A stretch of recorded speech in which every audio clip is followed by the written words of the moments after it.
Shahjalal NGFF school, Fenchuganj, Sylhet. আমি মৃদুল কান্তি দাস, দশম শ্রেণীর বিজ্ঞান বিষয়ে অধ্যায় 3 হৃদযন্ত্রের মানুষের রক্তের গ্রুপ সম্পর্কে লেকচার 2 আলোচনা করব। যখন কোন মানুষ মুমূর্ষ অবস্থায় পড়ে তখন অন্য ব্যক্তির দেহ থেকে তার শরীরে রক্ত দিতে হয়, কিন্তু এই রক্ত যদি সমবিভাগে হতে হবে, যদি সমবিভাগ হতে না হয় বিভিন্ন ধরনের অসুবিধা দেখা যায়। মানব দেহের বাইরে দাঁত গহিতা রক্ত যখন মিশ্রিত করা হয় তখন কোনো সময় দেখা যায় রক্ত স্বাভাবিকভাবে মিশে যায়, আবার কোনো সময় স্বাভাবিকভাবে মিশে না। তখন রক্তকণিকাগুলো গুচ্ছবদ্ধভাবে হয়ে যায়। এই গুচ্ছবদ্ধ হয়ে যাওয়ার কারণ হচ্ছে রক্তের অ্যান্টিজেন এবং অ্যান্টিবডি। অ্যান্টিজেন এবং অ্যান্টিবডি সম্পর্কে ধারণা পেতে হলে আমাদের প্রথমে জানতে হবে বহিরাগত বা বাহিরের থেকে অযাচিত প্রোটিন প্রাণীর রক্ত প্রবেশ করানো হলে প্রাণীটির রক্তে এক বিশেষ বৈশিষ্ট্য সম্পন্ন রাসায়নিক পদার্থের সৃষ্টি হয়, যা বাইরের প্রোটিনের সাথে বিক্রিয়া করে রক্তরস কর্তৃক সৃষ্টি পদার্থকে অ্যান্টিবডি বলে।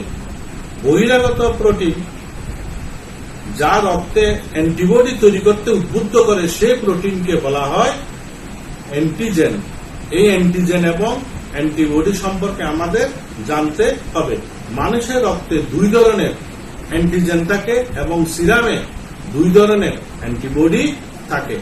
অ্যান্টিজেন এবং অ্যান্টিবডি বিক্রিয়া করে যখন একই দ্রবণে চলে আসে তখন অ্যান্টিজেন অ্যান্টিবডি উৎপন্ন হয়।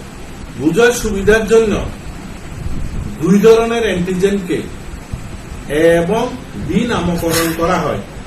একজন মানুষের রক্তে 2টির মধ্যে যে কোনো একটি অথবা দুটি অথবা কোনটিও না থাকতে পারে। যেমন পৃথিবীতে 60 ধরনের মানুষ বিরাজ করে।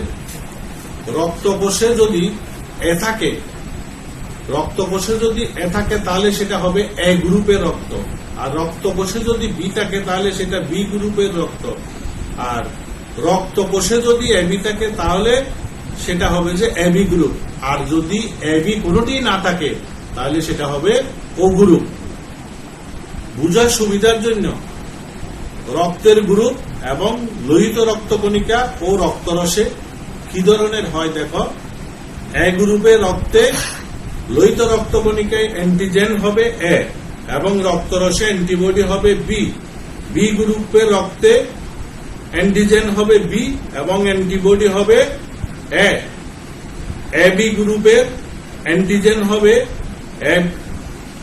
হবে এবি এবং অ্যান্টিবডি হবে না। ও গ্রুপের রক্তে অ্যান্টিজেন হবে না এবং এ এবং বি উভয়েই অ্যান্টিবডি হবে।